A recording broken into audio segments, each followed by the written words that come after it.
Good morning. Again, my name is Dr. William O'Brien.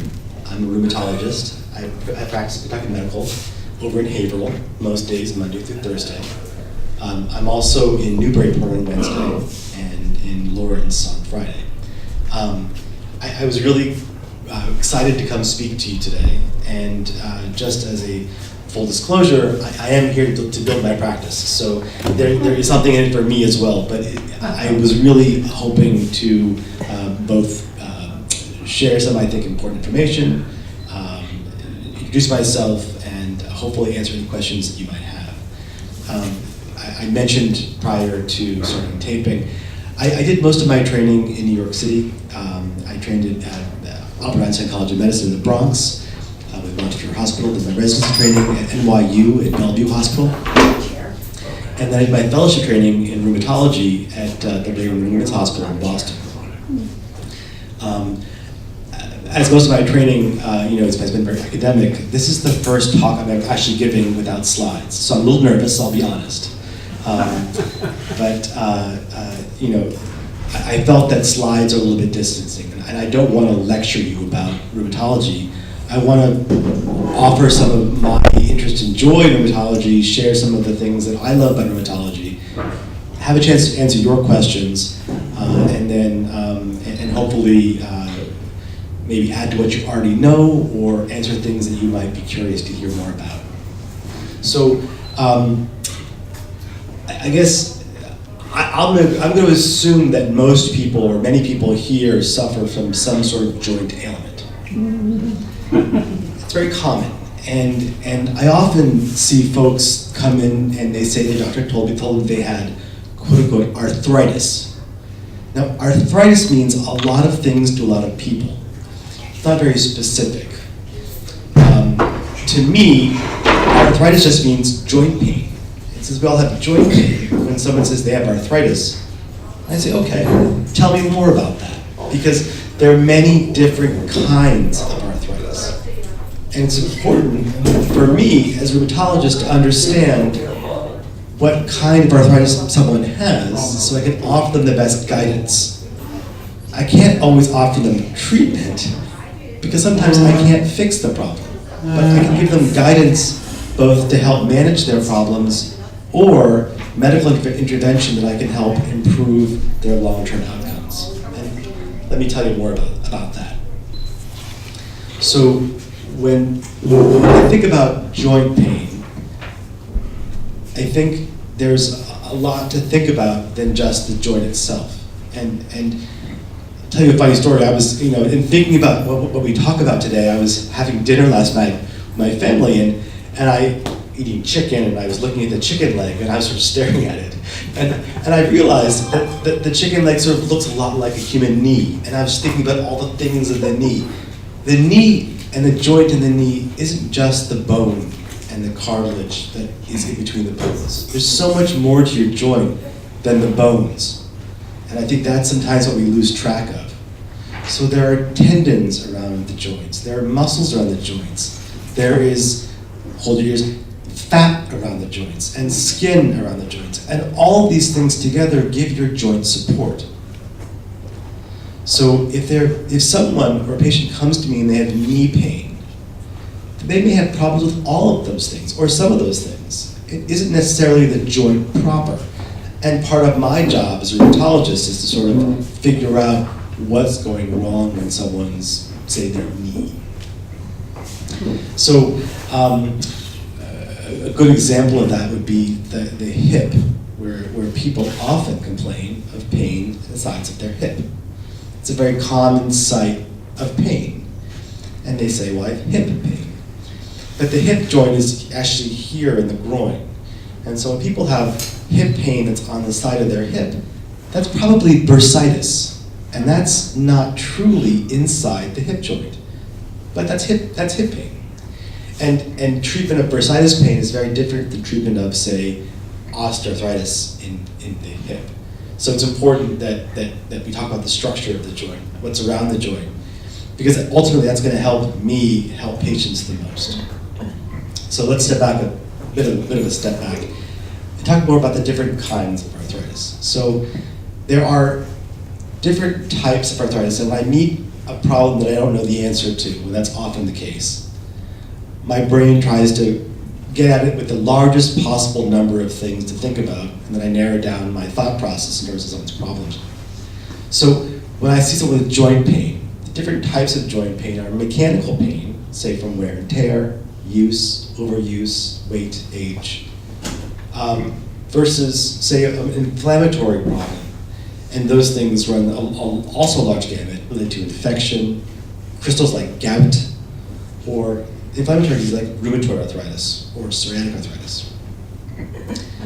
So trying to understand what someone's mechanical reasons for the joint pain versus any underlying inflammatory reasons for joint pain is really important.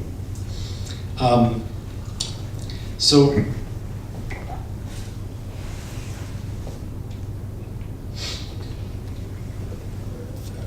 without maybe trying to highlight people specifically on their medical problems, I don't want to go into someone's medical history here, are there joints that people struggle with the most that they would want to hear us talk more about? The hip, the knee, the back? All of the above. All of the above.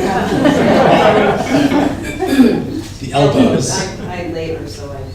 Elbows. Elbows are a tough joint. That's a tough joint. Don't talk about the elbows. So the lower back is, all things be considered, a pretty crummy joint, a pretty crummy area. Mainly because humans are lazy and we have poor posture and we do things badly. And I'm not sure how many of you live on NPR. I drive to work every morning with NPR on, so I hear all the stories twice, going to work, coming back. But there was a great story on NPR about how we pick things up with our back. Now, most people in the States, we sort of bend over, pick things off the ground, and come up. That's actually not good for our back. And places like Africa or other countries, they actually bend their knees and get their back straight. And those folks have less lower back pain. So I think there's a posture issues, mechanical issues. So there are problems with the way that we use our back that contribute to lower back pain. Now, again, getting this issue of what is the joint. So the joint in the back is funny because the spine are basically a series of discs or dinner plates that stack up. And those dinner plates interact in the back of the spine at things called facet joints, and those help to create little joints in between each dinner plate. If people have degeneration of their back joints from weight or age, that can cause a lot of back pain. It can pinch nerves that leave the spine and cause a lot of local back pain as well. And, to kick a dog while it's down, if the muscle spasms and there are big muscles that line the back, that can be also very, very painful. And oftentimes it's a combination of all of the above or a couple of them. Now, as a rheumatologist, I can't do much about the structural damage to someone's back. So if someone has destroyed or damaged the discs in between their spine, medically there's little that I could do to repair that. And that's true of most joints. I can't repair a damaged joint. However, I can advise people to get involved with things that help strengthen their muscles in their stomach and their back, as well as guide them towards doing activities that might protect their back from further damage. Getting back to this idea of how we use our back, how we sit in a chair. Do we, slump or do we hold ourselves up? Are our guts pushing forward, or are we protecting our back? So those are important things for the back. Typically, I guide people towards exercises at home to strengthen their belly muscles and their back muscles. If someone struggles with those things, I may guide them towards physical therapy. We'll talk about medications at the end, and then I will go through some medications I think would be helpful to hear more about. For the hip pain and the knee pain and ankle or foot pain, those are all weight-bearing joints like the back. And so oftentimes folks have hip pain or knee pain or ankle pain or foot pain because of age, weight, distribution, and so forth. One of the biggest things that people don't know or talk much about, I should say, is the importance of your foot arch. So we all have feet. They all have arches. Some people have flat feet. I have flat feet. And when I get up in the morning and I walk around the house, my feet hurt first couple minutes in the morning because my feet are flat. And I need sneakers and I'm lazy and I don't put them on. The arch of your foot is so important to the rest of your weight-bearing joints. Because if your foot arch collapses, and those of you that have flat feet might know this, it hurts your ankles, and that twists your knee, and that will affect the way that you walk. And oftentimes, folks that have flat feet or collapsing arches also have ankle pain and knee pain, and as a result, maybe even hip pain from walking difficulty, or walking with a little bit of a limp. And sometimes the trick is just to give them an arch support. And you know, if you go to a podiatrist, a foot doctor, and ask for arch supports, they're very expensive, unless your insurance pays for them. I often encourage patients to try the Dr. Scholl's or things in the stores to give them a bit of an arch support, if that might help support their arches a little bit better. And that's one thing to really, that I always look at in a patient. For the other joints, the knees and the hips, those are a little bit harder to treat with, say, just a quick arch support, because they rely heavily on the muscles of the belly, the back, and the legs. So, as I said before, our joints are more than just the bones and the cartilage. They're the muscles and tendons around around the joint. Now, the knee and the hip are pretty important for that, because without them, we couldn't stand up straight. And because of that, there's a lot of pressure that happens. I'll just show you on myself. So the lower back here has a muscle group that wraps around the hip over the bursa. And people often have pain right here when they lay down. That's bursitis, as I mentioned earlier. That muscle group comes down here to the knee and connects the top of the knee. So if people have muscle spasm or muscle pain here that causes this muscle to get upset, they often have knee pain as a result. And so these things are very interconnected. And sometimes getting them in physical therapy that helps to give them low impact training to strengthen their muscles will help relax this muscle and strengthen these muscles that the knees better supported. And those patients are often incredibly relieved of their pain. Now, what if someone can't do all these things easily and still struggle with knee pain or hip pain? And they don't want surgery, and they don't want aggressive measures, and they want to be as conservative as possible. And that's me. I'm a very conservative person overall.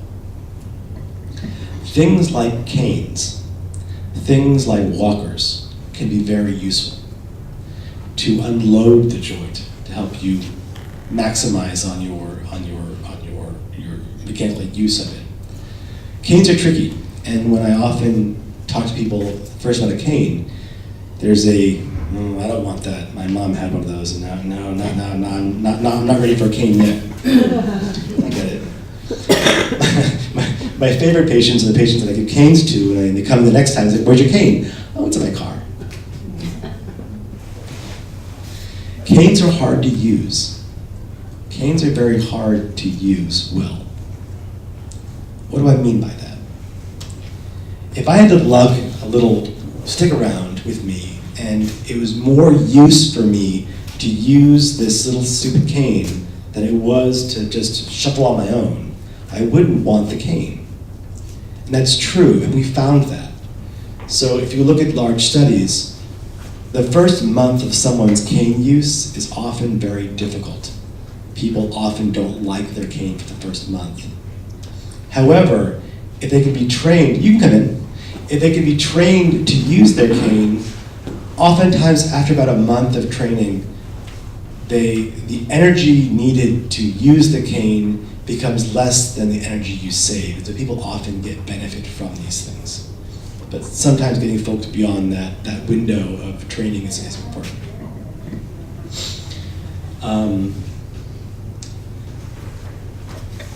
Elbow pain. I'll talk about that in a second. So elbow pain is funny. And there are two different things that I think of when I hear about elbow pain. The elbow is not a weight-bearing joint, unless you're doing a lot of yoga and handstands, which I'll talk about in a second. The elbow also doesn't really have much in the way of articulation because it's sort of a U-shaped joint that sort of slides up and down around the humerus bone. And then, there's another bone that sort of slides back and forth on top of it. But the elbow is not a weight-bearing joint. So people that have elbow pain oftentimes don't have true pain inside the joint. If they do, then we're talking about things like inflammatory arthritis related to gout or psoriatic arthritis or something that needs medical intervention. If the elbow pain, however, is, point to it, right here where I'm pointing. So if you could sort of feel, there's a bony knob in your elbow, sort of on the outside, almost at the tip, not the tip, but the sort of right here at the top. That's where an important muscle inserts into the bone. It's a muscle from the forearm. It helps with sort of the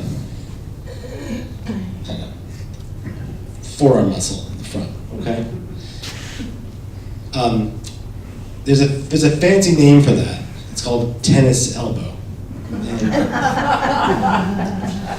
And because tennis players get strained there.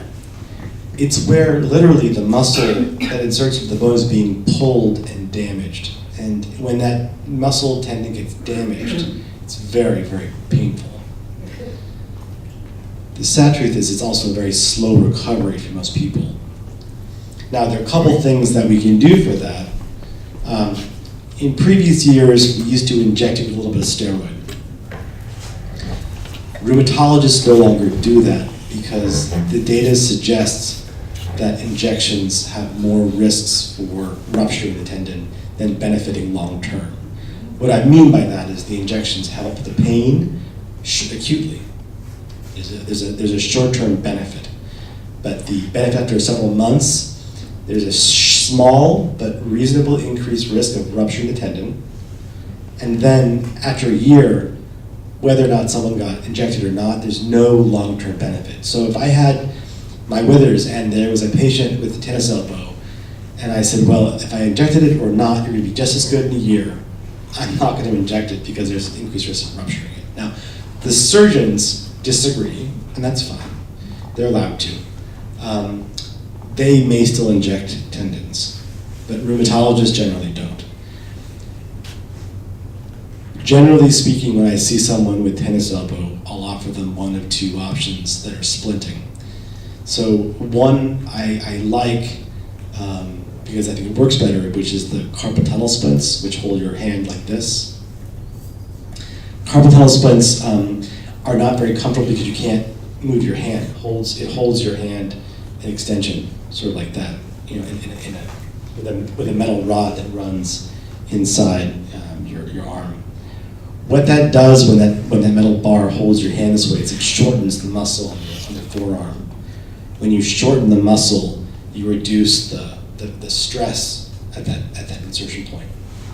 So that's a good solution because it keeps you from hurting it further effectively. The other thing that people sometimes buy are tennis elbow braces, which are bands that go around and they sort of hold tightly down the muscle. That does the same idea. It shortens the muscle by putting pressure on the muscle so that the bone doesn't get the same stress.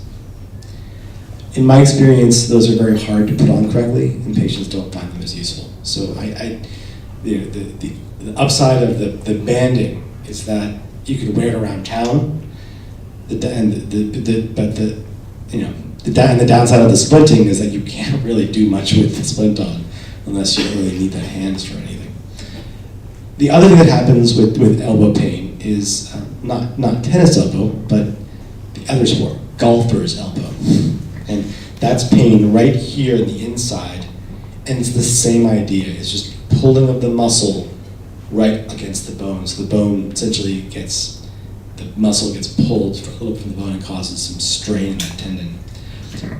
Both of these are very painful. Both of them will get better with time. But the bracing sort of helps people from keeping to re-injure it. Okay, let's see.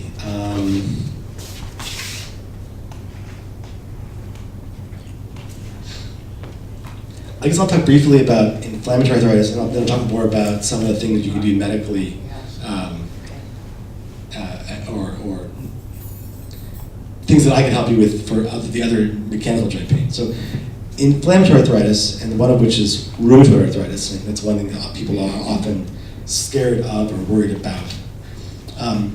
Prior to my training at the Brigham, I say prior to my maybe being born, but in the 60s, 70s, we really didn't have medications for rheumatoid arthritis.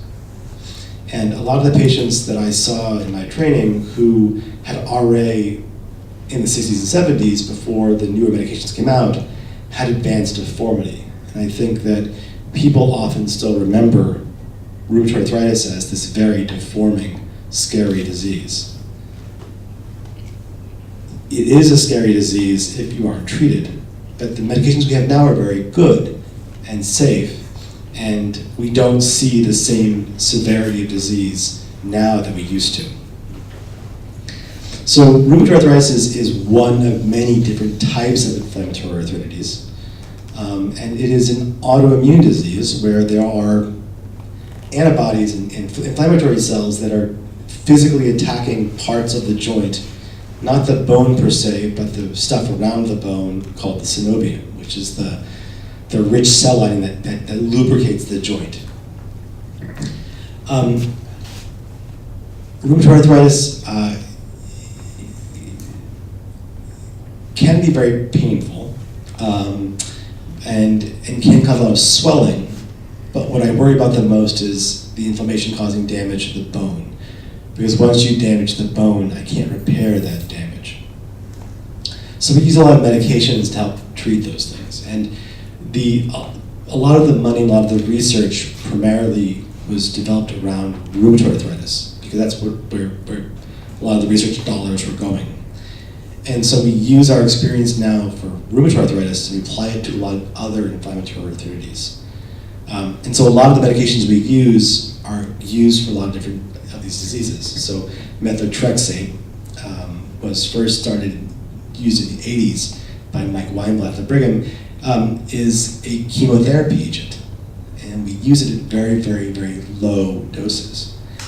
And that is a very safe and effective treatment for inflammatory arthritis. And the importance of methotrexate can't be understated, because methotrexate was the first drug to prevent bone erosion, and that's the critical piece. So my job as a rheumatologist is really to protect someone's bones and prevent their bone damage. Other medications that you might see that have come out of the market are sort of advertised by young, attractive women who were running around in the fields and playing with their children, Enbrel and Humira, and you'll see these things on the television. Those are injectable medications that we also use for rheumatoid arthritis. The problem with all of these drugs is that they can all suppress someone's immune system. And so it's very important that we use them in the right patient safely, because the last thing that I want to do is give someone pneumonia from my medications. The anti-inflammatory medications that we use for rheumatoid arthritis and other inflammatory arthritis, I don't want to get into the specifics of each of them today, but if there is a concern for an inflammatory arthritis, then that's a conversation that I have with my patients to sort of go through the right medication for them and how we would treat them. Now, more commonly for folks in their 60s, 70s, and 80s, and even their 90s, is something called polymyalgia rheumatica. What the hell is that? It's a long name that means a lot of nothing. It just means multiple joint pains that are probably rheumatologic. Yes. Is that the same as the fibromyalgia? Fibromyalgia, no. If we have time, I'll be quick. I'll try to maybe a little bit about fibromyalgia. So no, polymyalgia rheumatica is an inflammatory arthritis that looks like rheumatoid arthritis. And the kicker is that we don't know what causes it, but we think it's caused by the immune system that's getting old and kind of forgetting what it should be doing. It presents with weakness, primarily weakness and stiffness in the shoulders and hips, where people can't lift their arms up and they can't get up out of a chair. It's a very, that's me, it's a very interesting type of inflammatory arthritis. Oh. Now, for some folks, it might look like rheumatoid arthritis. It's very treatable, but it also may come back. And so I often see people with polymyalgia rheumatica in my practice. So that would not need the same medications as the rheumatoid arthritis with methotrexate and Humira. That's very responsive to low doses of prednisone or steroid. And then I guide people on getting their doses down to as low as possible, then coming off the prednisone, and typically those patients do very, very well. Now, because someone's shoulders and hips hurt doesn't mean it's just the polymyalgia rheumatica. It gets back to the other side of my conversation in terms of what could cause their joint pain. Oftentimes, people also have rotator cuff problems with their shoulder, or they have bursitis in their hips. And so when I see folks that have, bursitis and rotator cuff tendinitis in their shoulders with polymyalgia rheumatica, that's a conversation. It's hard to sometimes separate what's mechanical and what's inflammatory. And that's something that requires close monitoring and guidance. I think how time's it go till? Oh, okay. We're here. Oh, okay. We have a captain on. That's right. You have me captain, I'll walk in the door. Run over you. And so, fibromyalgia is interesting. Fibromyalgia is not it's not an inflammatory arthritis. It's not inflammatory. It's not autoimmune. And it's not really mechanical. Okay. Fibromyalgia is probably a chronic pain disorder that relates to hyperactivation of a stress response that changes the way your body recognizes pain. So I think fibromyalgia is a label that we often apply to chronic pain syndromes. And when I see folks with chronic pain syndromes, I see them for lots of different reasons. I see them for medical reasons: diabetes, sleep apnea, shingles, Lyme, ALS, strokes, phantom limb syndrome if they've lost a limb, amputees. They can have chronic pain syndromes that relate to underlying medical causes.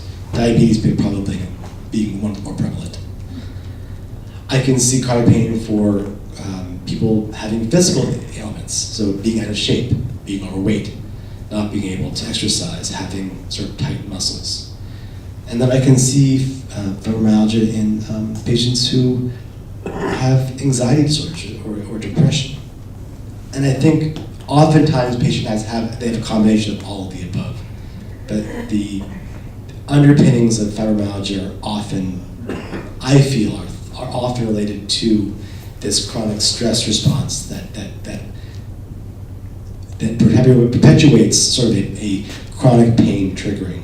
And the treatment of that is very different than what I'm discussing, although stretching can be helpful, and exercise. So in the final minutes, let me talk about things that I think you can do or should know about, sort of take-home points that would be important for you to hear about. And that would be first, medications, and second, exercises. I saw on the website that you offer yoga, Tai Chi and strength classes. Yeah. I think it's amazing. Thank you. Yeah. And some of our folks are here, because they came right from class.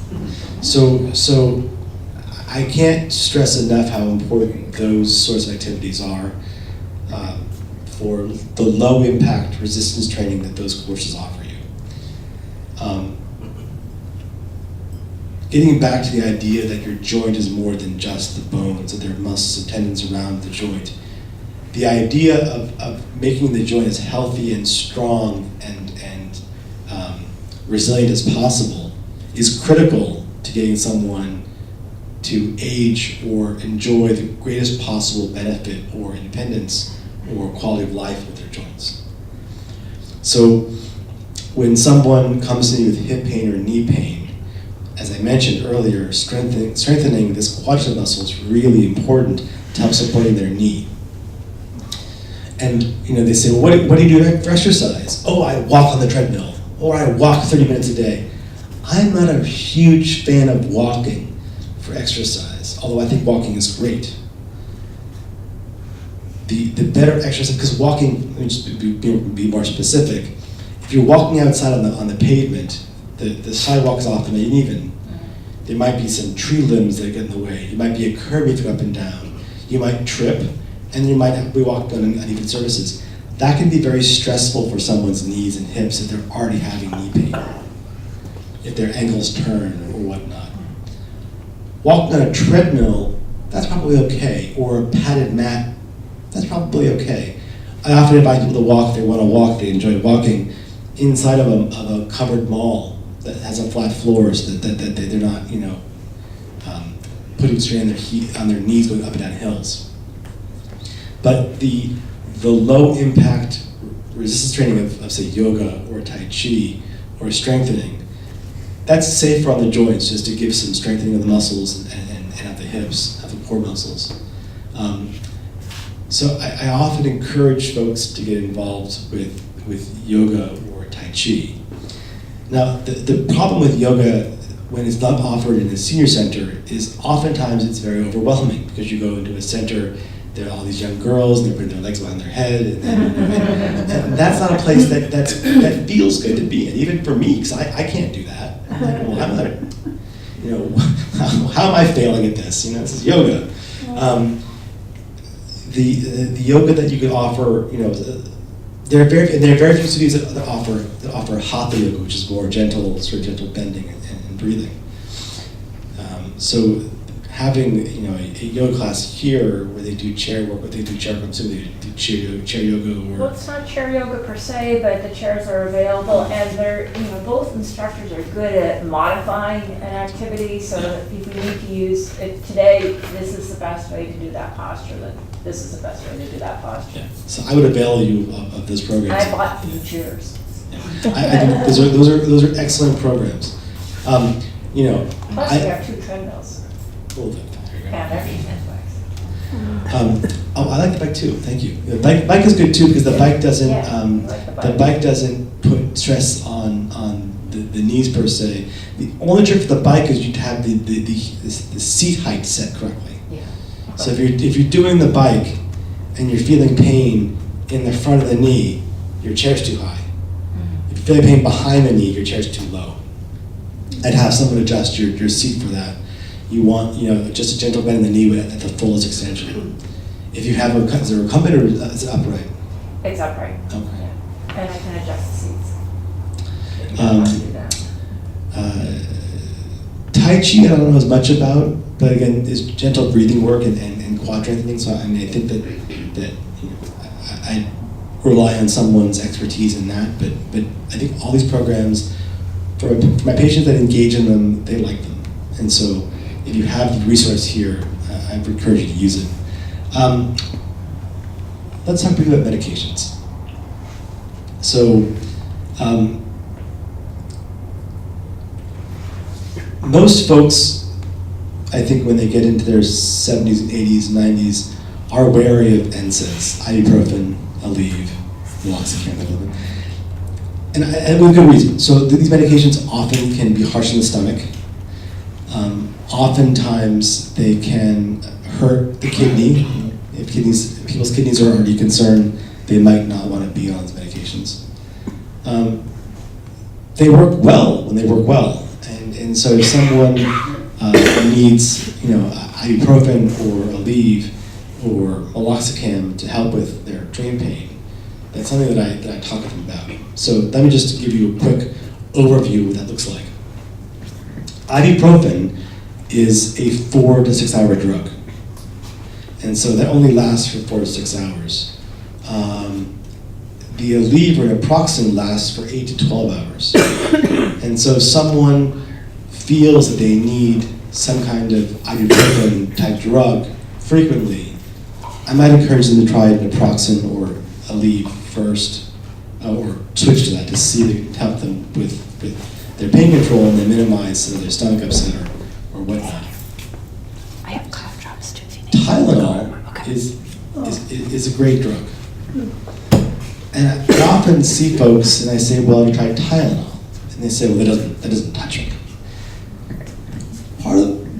One issue is they might not take enough of it, or they may not take it at the right time.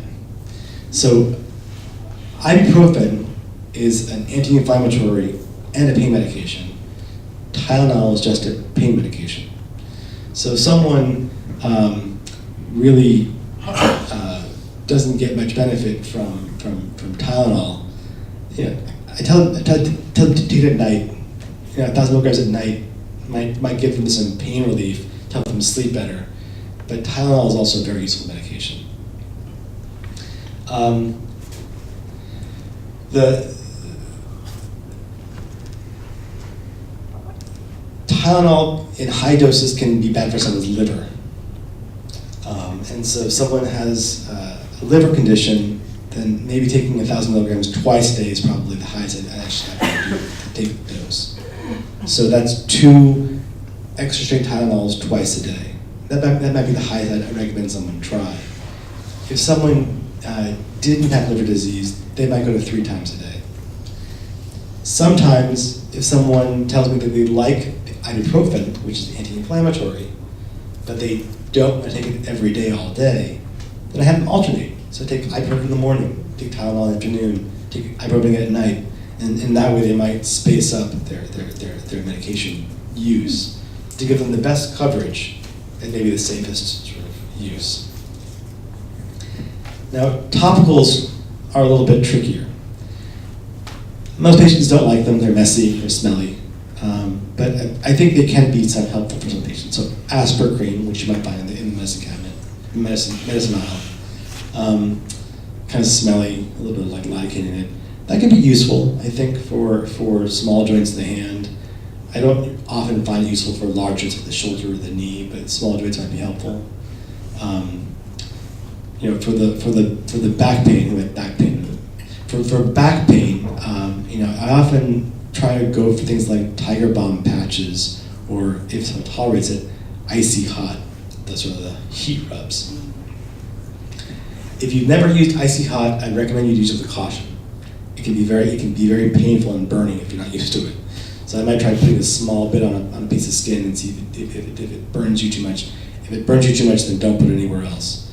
But icy hot can give you sort of a warm muscle heat rub, followed by sort of a cooling muscle relaxation.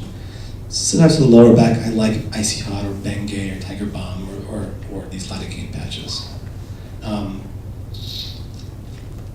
Flexeril, so a muscle relaxant. People have muscle spasm with their back pain. A Flexeril or muscle relaxant might be safe at night before they go to bed to help them sleep better.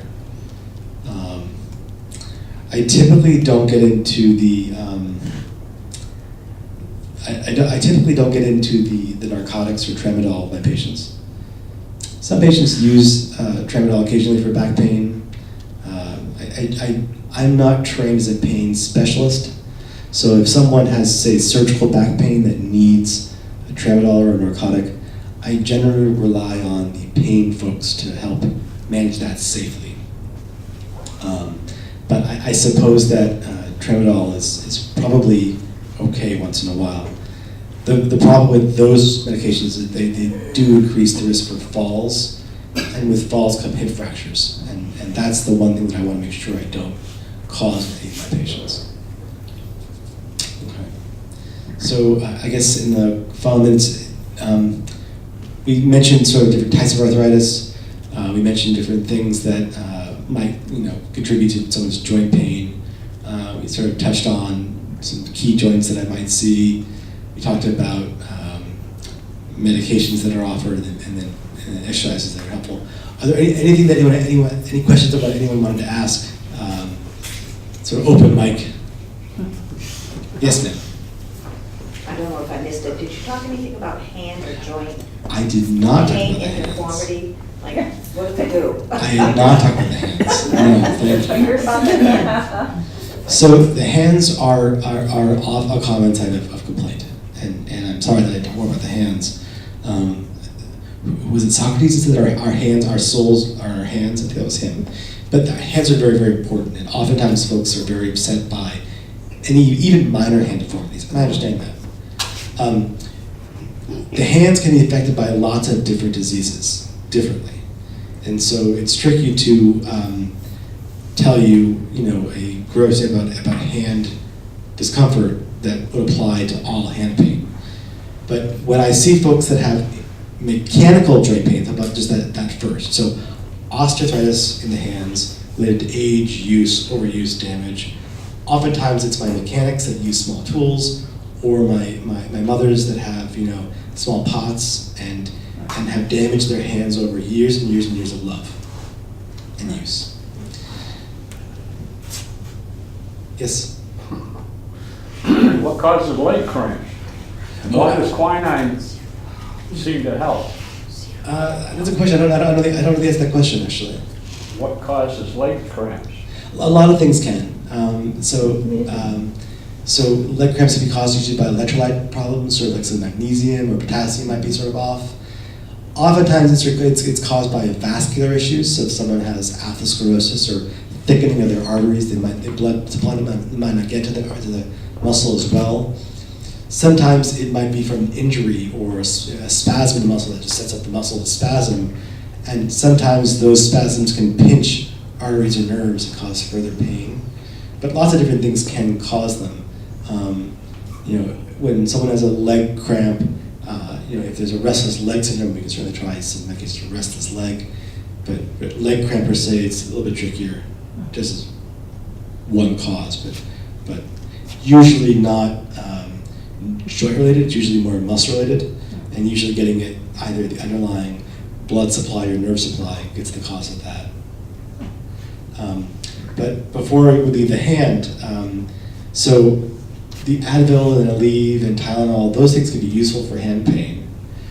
If those things aren't, sometimes Voltaren gel, which is diclofenac, unfortunately insurance doesn't pay for it usually. And it's about $25 to $30 a vial, and they're not that big. And so if someone has hand pain, Voltaren gel, just applied to that one joint that might be bothering them, might give them some local relief of that one joint. It's like an NSAID. And there's probably a little bit of absorption in the blood, but not a whole lot. So using Voltaren gel just on a small joint is probably safe. One thing I often counsel people on for hand pain is to have them take inventory of how they use their hands.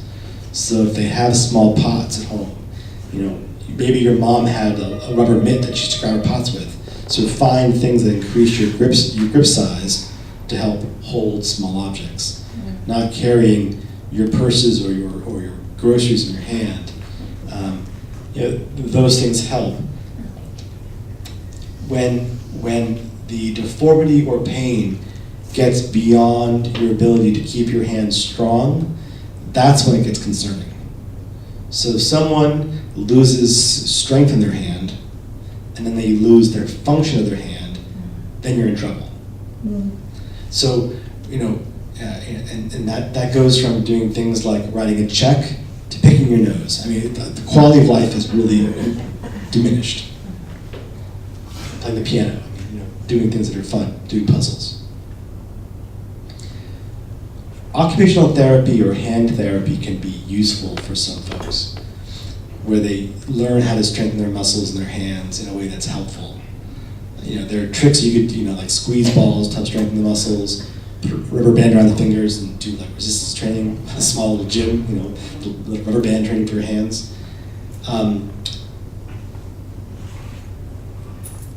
The occupational therapists also have parafilm soaking machines, which are hot plastic baths that you put your hands in. These baths cost about $100 a unit. So I never tell patients to go buy one without first trying the occupational therapist first, because if they go and they don't like it, then they shouldn't buy it. But if they go and they like it, then maybe Christmas wouldn't be such a bad idea to ask for a parafilm soaker. But warm plastic soaks can be useful for some patients. Bracing, a little bit tricky. There are some braces, depending on what joint is affected, that might give patients a benefit. Oftentimes patients find them cumbersome and they don't use them. Sort of like the idea of this cane that I talked about before. A well-intentioned device that is not useful won't be used. But sometimes you can get the braces that you can use and use them well, and then they can become helpful. So those are braces that sort of support the thumb joint, or the wrist, like a wrist support.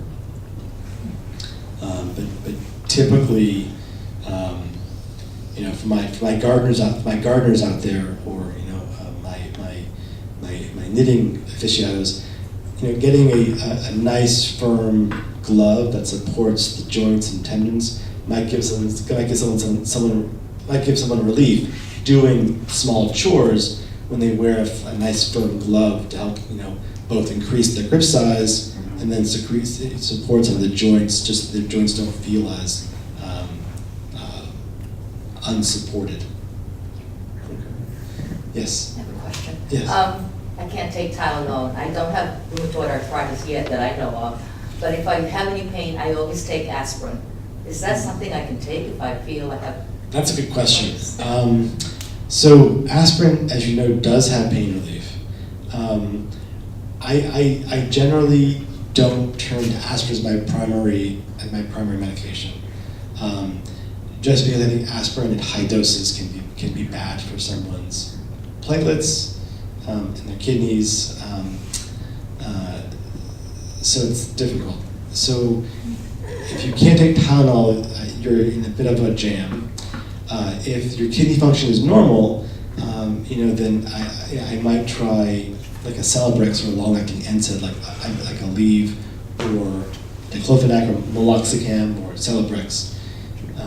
Those might be options for someone who can't be on Tylenol, say because they're on warfarin. But keep in mind that ibuprofen and aspirin also can inhibit warfarin. So it's not always the safest. So this is tricky. Those folks might get on tramadol. So that's sort of got me on that. So that'd be one patient that they might end up on tramadol for, occasional pain relief. Thank you. Yeah. Yes, ma'am. What's your opinion on using acupuncture as a source for the pain relief? If you can afford it, go ahead. Acupuncture is great. I like acupuncture. Okay, But it's an option. it's an option. Now, the difference between, and this isn't even true, but my license is board certified. Yeah. So I pass exams to ensure you that my training and my knowledge base is consistent with what should be consistent with a practitioner. There are great acupuncturists, and there are pretty lousy ones. So if you find a good one, keep him or her. Same for physical therapy or acupuncture for chiropractic medicine. There is a lot of variation between practitioners. There's some great ones out there that are well worth their money, but acupuncture itself, I think, can be useful. It often helps with the muscle spasm, muscle release. So if a muscle is spasm, you can't release that muscle, you're going to have a lot of pain, and that's going to cause problems for the joints around that muscle spasming. So acupuncture can be very useful to getting at that. Now, do I think acupuncture treats like liver disease? I don't. But that's just my personal bias. And maybe I'm wrong, and someone will prove me wrong in 20 years, but I think acupuncture is very useful for the myofascial muscle release. It's expensive. What's your opinion about foods? Are there foods that we should eliminate or cut down on for inflammation and problems with arthritis? So the question I think you're asking is, do I believe in inflammatory diets? I don't. However, it gets back to the same thing that I said about acupuncture. If you can afford it, great. If it helps you, then that's great. I think more of the benefit for these diets are that you become more aware of what you're eating. And already that's more important than anything else. Because most people, myself included, don't pay attention to what we put in our mouths. Twinkies, yo-yos, you name it, and all of a sudden like, whoa, what happened? The inflammatory diets, I think, do the same thing that any structured diet would do. What I don't like about some of them, and this isn't to say all of them, but gluten-free diets are very expensive. I think they cost 3 times the cost of regular food, right? So if someone already is on a limited income and they can't afford, feeding their families, I would feel really icky about having them spend more money to get less food to feed their family. Does that make sense? So if someone can afford it and it helps them, who am I to say they shouldn't do it? But in terms of the raw science behind it, I don't think it's there yet. The nightshade? Yeah, exactly. I don't think it's there. And turmeric, to be more specific, Yeah, all right, turmeric. turmeric probably has an NSAID in it. Has a what? NSAID, like ibuprofen. Oh. And turmeric plus aspirin or ibuprofen can increase the risk of bleeding for that reason. So oftentimes people who take turmeric in high doses because of this anti-inflammatory property, what they're basically doing is they're taking more ibuprofen than they realize, in my mind. So they're increasing the risk of bleeding. Now, is that true of all of these things? Probably not. But I have seen the good and bad side of these things. So I've seen patients, get into trouble. So again, as I said at the beginning of the talk, I am very conservative, and my first job is do no harm, and my second job is to help. And I think that's really important because I would much rather be wrong early and miss something and treat it correctly later than be wrong at the beginning and give someone medication that they don't need that hurts them. That make sense? Yep. That's just my own gestalt. Any other questions? Yes. Sir. I tend to have problems in my neck, Mm-hmm. and I was wondering what your opinion is on my pillow. Oh, yeah. Or a doctored prescription for a massage from your husband every night. Yes. I think those pillows can be helpful. So people have neck pain for lots of different reasons. Again, getting to the underlying structure of the neck, the spine, if there's any degeneration of the spine, if there's a nerve being pinched. Sometimes it's just a matter of stretching or strengthening upper back and neck. As humans, we carry a lot of our stress in our upper back, which is the trapezius muscle and the teres muscles. There's a nerve that runs right here, And when this muscle spasms, it pinches that nerve. People have headaches right here that goes behind the eye, right here. That is related to the muscle spasm, this headache. And that's hard to treat. If you do things like yoga, there are a couple exercises that they do to help stretch the upper back. I'm not sure if I can show one here, but I'm not sure what your class does. So how many of you do yoga regularly or used to do yoga? So not speaking. Okay. So downward dog is a very common yoga position that people do. Now, I don't think people here do many downward dogs. I don't think that's one. Yeah. Very few. But there are there are ways of modifying it so you get the same benefit in the upper back, and one of those might be against a table. So I'll just show. So the scapula are the two wing bones here and here, and there are two muscles that run inside the wing bones from the spine out here that called the teres muscles, and then there's a large trapezius muscle. And sometimes just stretching the wing bones apart gives you traction on those muscles to help stretch out those muscles, as well as stretching the trapezius muscle. So if you were to hold the table, and you could slowly pull your butt back. As you hold onto the table, your wing bones are going to spread apart, and you start to get a real stretch of those teres muscles. That's a great stretch for your upper back.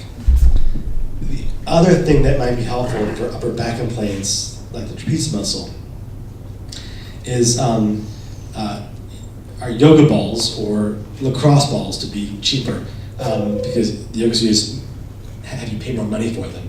It's a hard lacrosse ball. It's a sort of rubber ball. It's smaller than a softball, but harder than a tennis ball. And sometimes laying on top of them under your back on pressure points is really, really useful to help the muscle relax. When I have muscle pain in my upper back, I might lay on one of those for 10, 15, 20 minutes until the muscle passively says, I'm done, and releases. And then the muscle pain and the headache and all that gets better. I would never do it on my neck safely because that's a little dangerous, but certainly upper back is useful. But a lot of the neck pain and headache pain there is the muscle spasming. Sometimes flexural, it's muscle relaxing, that I mentioned for the lower back, I give for folks in the upper back, and that can be helpful. Physical therapy also helpful.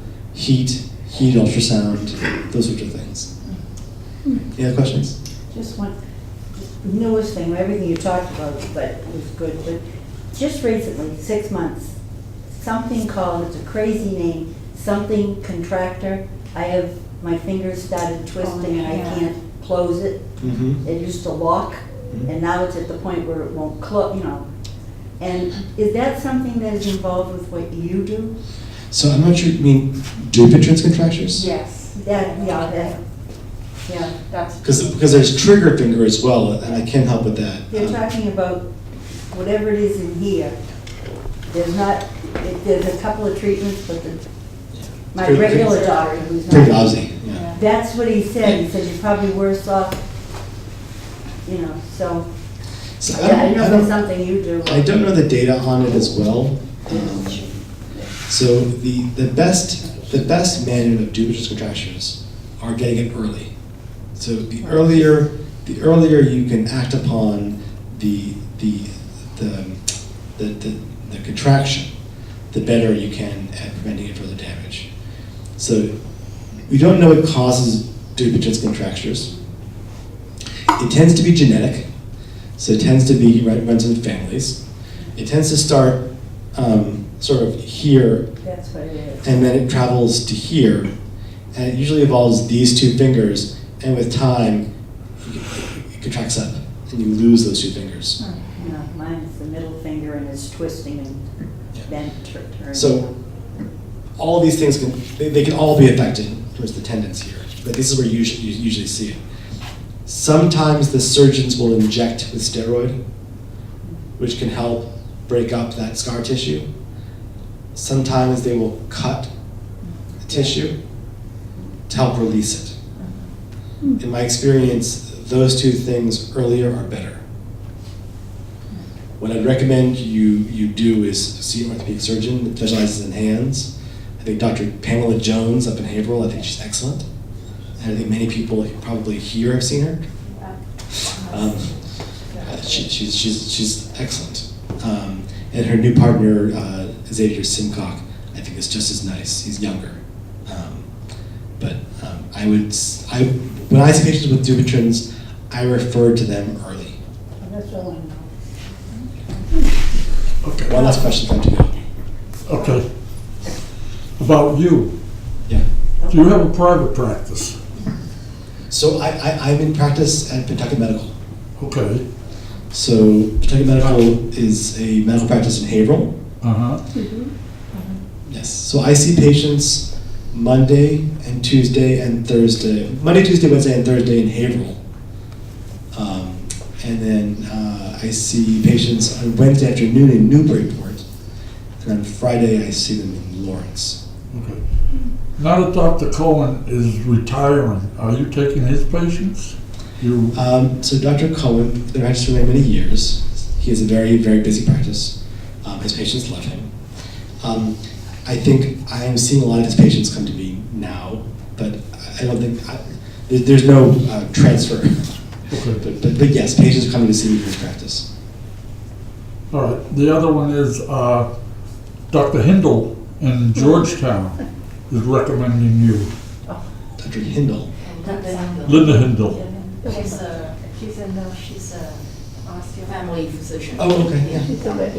No, she's from Topsfield, isn't it? Well, she's right. She's from Dr. Hindle? Yeah. So word is getting round. Yeah. People are getting to know you. Dr. Hindle. Well, I want to be able to thank you, and we really appreciate you taking the time and,